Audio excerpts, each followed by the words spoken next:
Sebenarnya sederhana sih, rumusnya adalah setiap yang komen kita kasih 100.000 atau 1 juta. Jadi langsung akan banyak yang komen kayak gitu. Follower juga nanti. Iya, follower juga. Tapi Regulasi Regulasi jelas, itu tapi jelas, tetap ya. dikemas dengan yang ringan dan menarik. ringan dan menarik, Gitu. betul. Ya. Itu ada YouTuber diem 2 jam, penontonnya 5 juta. Penontonnya 5 juta gitu loh. Diem 2 jam nggak ngapa-ngapain, penontonnya 5 juta gitu kan.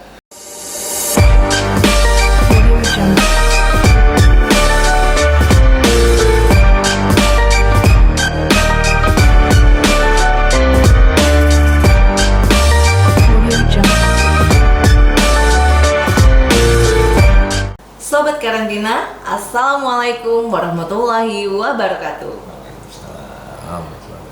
Gimana kabarnya hari ini Sobat Karantina? Mudah-mudahan dalam keadaan yang baik ya, sehingga bisa menonton Kita Podcast dengan santai. Pemirsa Kita Podcast, pada kesempatan kali ini Kita Podcast kedatangan bintang tamu yang sangat luar biasa. Kita beri aplaus dulu. Di sebelah kanan saya ini ada Bapak Dr. Ruli Nasrullah MSI atau biasa disapa Kang Arul. Iya betul. Kang Arul, saya lihat contekan sedikit ya. Boleh. Jadi Kang Arul ini, Sobat Kita Podcast, beliau merupakan CEO Imajinasi.com, betul ya Kang? Betul. Kemudian Doktor Media dan Budaya Digital, dan juga tim penilai uji kompetensi Pranata Humas dan pengajar Pusdiklat Kominfo, dan juga konsultan dan fasilitator berbagai lembaga di Indonesia. Banyak banget. Banyak banget kan? Sobat Kita Podcast. Terima kasih, thank you Mbak Novita. Nah, tidak lupa juga pada kesempatan kali ini saya ditemani oleh Kepala Balai Karantina Pertanian Palembang, Bapak Dr. Hewan Azhar Ismail. Kepala Balai Kebanggaannya Karantina Palembang. Ya. Jadi Pak Azhar, kita hari ini berkesempatan mengundang Kang Arul nih di Kita Podcast. Ini bisa dijelaskan sedikit Bapak dalam rangka apa kita mengundang Kang Arul ke sini? Baik, Bu Novita. Jadi kita mengundang Kang Arul di Balai Karantina Pertanian kelas 1 Palembang ini adalah dalam rangka memotivasi, memperkuat peran kehumasan di Balai Karantina Pertanian kelas 1 Palembang. Sehingga media sosial atau informasi-informasi ke publik itu bisa tercipta dengan baik dan punya template atau pola yang benar lah, sehingga informasi-informasi kita tampilkan itu dapat kita pertanggungjawabkan dan benar-benar diminati oleh berbagai segmen masyarakat. Iya, karena mengingat di era digitalisasi ini, sosial media itu sangat diperlukan ya Betul, Pak ya, Pak. untuk personal branding di suatu lembaga tentunya. Oke, kita balik ke Kang Arul. Kang Arul ini gimana, boleh dikasih nih saran dan pendapatnya, gimana sih supaya sosial medianya Karantina Pertanian Palembang itu bisa dinikmati dan disukai oleh netizen-netizen di rumah Kang? Sebenarnya sederhana sih, rumusnya adalah setiap yang komen kita kasih 100.000 atau 1 juta. Jadi langsung akan banyak yang komen kayak gitu. Follower juga nanti. Iya, follower juga. Tapi kalau buat saya sih sebenarnya begini, ketika lembaga pemerintahan main ke media sosial ya, ketika main ke media sosial artinya ada diseminasi di situ, ada glorifikasi di situ, ada komunikasi publik di situ, dan juga ada fungsi-fungsi PPID kan, gitu kan. Fungsi di mana ada informasi yang harus siap sedia kala untuk di delivery ke masyarakat gitu. Nah, persoalannya adalah ini kan era yang sudah mulai bergeser nih. Orang sudah cenderung sedikit nonton TV gitu loh, program-program TV itu sedikit. Kecuali acara olahraga internasional, pertandingan orang menonton, tapi yang lainnya orang sudah mulai masuk di era personalisasi konten, gitu kan? Kita nonton TV mau nonton apa, gitu kan? Oh, nonton acara ini, ya sudah, kita sebutin aja lah provider TV yang warna merah, gitu kan? Di situ isinya film semuanya, ada TVN yang biru isinya drama Korea semua. Jadi memang sekarang eranya personalisasi. Nah, di media sosial ini sangat tepat gitu, karena personalisasinya itu by hashtag gitu kan, by FYP, kita mau apa gitu kan. Jadi memang ketika kita berhadapan dengan media tradisional, kalau saya boleh ya kalau pemirsa ya, kalayak kalau ngomongin media tradisional, bukan berarti itu ditinggalkan 100%. Tetap ada pasar-pasarnya ada, tapi memang media sosial memberikan semacam privatisasi konten. Gitu kan? Kenapa ini penting? Karena persoalannya ini gratis. Gitu loh. Ya kan? Karena tidak semua rilis yang kita sebar di media koran atau televisi, radio itu akan tayang. Ya kan? Setiap redaksi kan punya sehari itu bisa ratusan rilis media, berita segala macam gitu kan.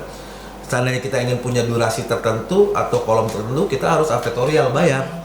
Gitu kan? Dan itu mahal. Sementara di media sosial gratis. Gitu loh.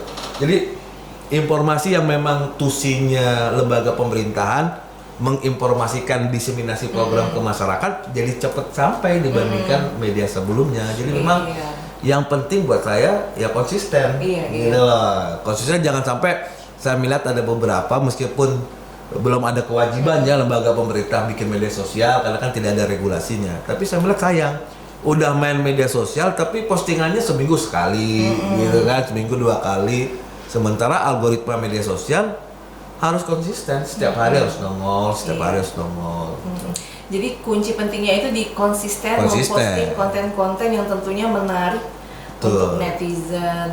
Nah, Kang Arul, kami itu di sini itu beruntung banget karena Kabalai kami itu sangat mensupport kami untuk menginformasikan pemirsa-pemirsa kita podcast di rumah melalui berbagai macam konten, baik itu melalui media sosial Instagram, YouTube ya, Pak Zahar. Bagaimana tanggapan Bapak nih, Pak? Mengapa Bapak begitu support kami untuk membuat konten-konten ke masyarakat? Baik, Bu Novita dan Kang Arul. Jadi saya berpikir, saya sebagai kepala institusi di sini diamanahkan untuk membangun atau membranding organisasi ini sedemikian rupa.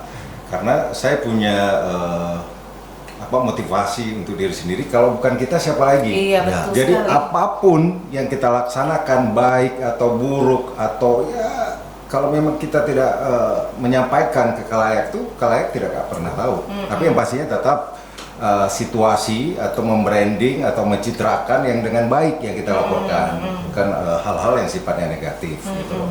Nah, jadi bergerak dari situ saya semangat sekali ingin membangun image yang baik itu kita tampilkan ke berbagai lintas masyarakat. Mungkin salah satu itu. Nah gitu, Kang Arul. Jadi kan berangkat dari motivasinya Kabalai kami ini, Kang Arul, bisa nggak dibagikan tips-tips Kang Arul supaya menarik pemirsa di rumah untuk selalu menonton konten-konten yang kami sediakan? Ya, yang paling penting sih sebenarnya informasinya harus sampai dulu. Iya. Gitu kan? Karena persoalannya adalah ini kan lembaga pelayanan publik. Gitu kan? Lembaga yang juga melayani izin gitu kan, kemudian kelegalan segala macam. Yang penting itu dulu gitu kan disampaikan, sehingga orang ketika saya mau bawa produk nih hewani kayak burung atau apa keluar kota, bagaimana sih caranya segala macam gitu kan. Jadi hal pertama adalah memenuhi basic need orang soal tusinya Barantan itu apa gitu loh, gitu kan. Karena terus terang aja banyak juga nih masyarakat Indonesia mungkin yang belum tahu ya.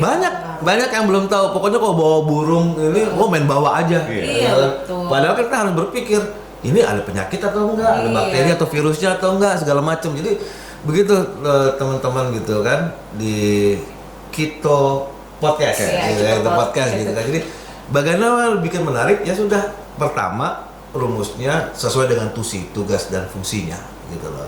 Jadi kita kasih produce, consume ke khalayak apa sih yang dikerjakan oleh Barantan Palembang. Jadi regulasi Regulasi jelas, itu tapi jelas, tetap dikemas dengan yang ringan dan menarik. Ringan dan Kan begitu? menarik, betul. Ya.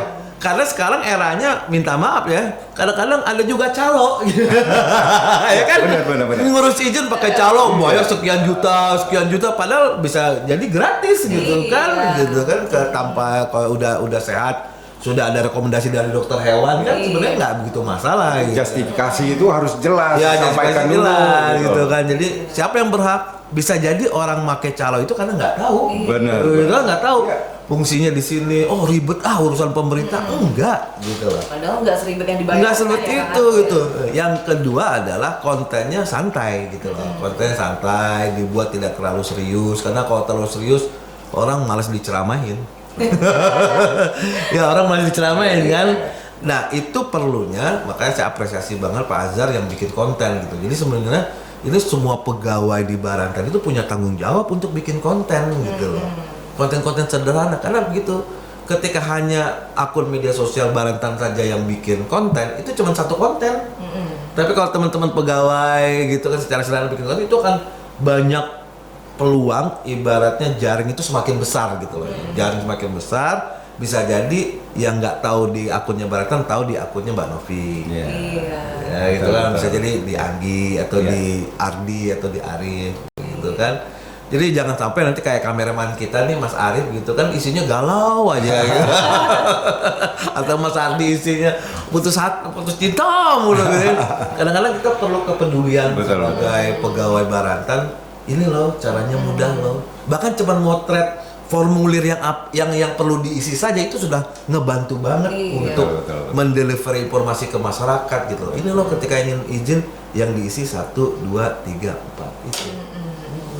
Jadi kita tuh di era digitalisasi ini sangat beruntung sekali ya, karena menyampaikan informasi itu begitu sangat mudah. Ya. Dan juga tanpa kita ini, ternyata ini merupakan sarana sosialisasi yang efektif banget ya Kang Ardi Sangat ya? efektif. Sangat efektif. Nggak ada biaya. Mm.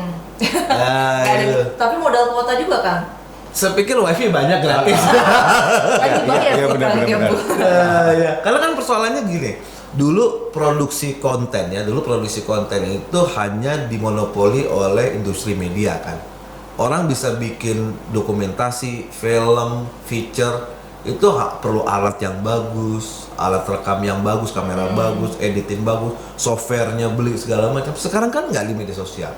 Kita cukup install 1-2 aplikasi, tinggal ketuk jadi filmnya gitu kan, jadi captionnya. Sekarang bahkan dengan kecerdasan artifisial itu kita nggak perlu ngomong, kita tinggal ketik, masukin ke AI, ada foto kita, nanti mulut kita bahkan bergerak di situ. Artinya ini dimudahkan begitu kan. Tapi persoalannya adalah dalam sehari itu ada minimal 1.670.000 konten. Artinya kalau kita nggak masuk dalam pertarungan informasi konten itu, orang semakin nggak kenal tugas Barantan itu apa. Iya. Nah, gitu. Kang Erul, intinya kalau menurut saya itu membangun brand image Ya. sebuah organisasi mungkin tidak bisa hanya tampil 1 atau 2 orang. Betul. Jadi dibutuh Kerjasama tim. kerjasama tim Ya, kerjasama Betul, tim yang betul. cukup bagus Betul, gitu betul, kan. betul. Cuman motret aja, kayak gitu kan. Cuman motret, cuman ngasih tahu ini loh tempatnya. Jangan-jangan minta maaf ya, jangan-jangan di Palembang sendiri orang nggak tahu kantor Barantan tuh masuk Bisa gang jadi, apa, bisa jalan jadi. apa gitu kan. Tapi kalau seandainya nanti pegawai Bismillah ya saya lagi ingin ke kantor nih, jadi live gitu kan ke kantor, masuk ke jalan. Kan ini bukan tempat seperti ada nuklir, ada apa kan yang rahasia kan. Iya, iya. Itu sederhana. Itu sederhana, tapi kita sudah menjalankan kewajiban kita sebagai warga negara dan aparatur pemerintah untuk ngasih tahu pelayanan publik. Betul, Ini loh, betul. gitu loh. Iya, benar. Cukup menarik. Jadi, Iya. kerja sama tim yang kita butuhkan, Betul. fasilitas juga sudah Benar. memadai. Jadi Memadai. sangat disayangkan kalau kami di sini tuh nggak memanfaatkannya ya Kang. Ya? Betul. Oke, terakhir nih Kang, boleh nanya nggak? Boleh tolong dimotivasi nih kami di sini untuk membuat konten-konten yang gimana Kang, yang kreatif gitu kan? Ya, kalau ini sebenarnya sederhana gitu kan. Di media sosial itu tidak ada rumus yang bagus itu apa. Saya pernah lihat nih, Bang Azhar ya. Itu ada YouTuber diem 2 jam, penontonnya 5 juta. Penontonnya 5 juta gitu loh. Diem 2 jam nggak ngapa-ngapain, penontonnya 5 juta gitu kan. Yang penting buat saya adalah produksi konten aja dulu. Ya. Semua orang-orang bagus yang bikin konten kreasi gitu kan, itu tuh berdasarkan jam terbang. Pasti dimulai dengan yang Dimulai yang sederhana, dulu. jangan ketika bikin konten udah, aduh nggak bagus nih, aduh kayak gini, enggak. Pokoknya konsisten bikin konten gitu kan. Saya pikir banyak hal yang bisa diomongin di sini gitu kan. Nanti lama-kelamaan dia akan tahu, Iya. oh ini backlight nih, gitu loh. Oh ini harusnya kayak gini, oh ini harus ngomongnya pelan-pelan, oh ini pengambilan kameranya harus seperti ini.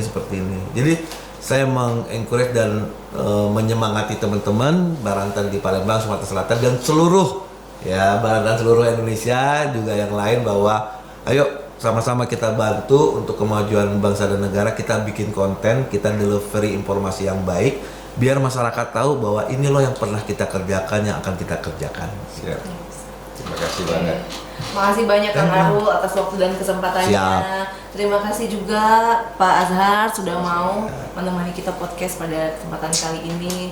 Kang Arul karena excitednya tadi mau langsung ngobrol sama Kang Arul sampai-sampai kita lupa menyapa pemirsa kita podcast di rumah.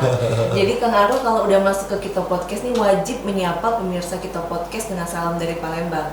Gimana tuh? Udah tahu Kang Arul ya? Belum tahu. Yang saya bilang kalau saya bilang salam dari Palembang, kita jawabnya Kito Paca. Oh, Kito Paca. Oke. Oke, salam dari Palembang. Kito Paca. Jadi Kang Arul, Kito Paca itu sendiri merupakan singkatan dari kerja ikhlas, tercapai optimal, profesional, amanah, cermat, akuntabel, dan konsisten. Wah, luar biasa. Keren. Kito Paca. Iya. Kang Arul, terima kasih atas Sama-sama. kesempatannya. Mudah-mudahan di lain waktu bisa kembali lagi ke sini. Harus. Hadir di Kito Podcast. Siap. Dan juga Kak Balai, terima kasih.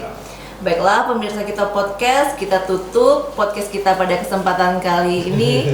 Apabila terdapat kesalahan saya minta maaf. Wabillahi taufiq wal hidayah. Wassalamualaikum warahmatullahi wabarakatuh. Sekarang yuk. Terima kasih, ya, Kang. Mantap.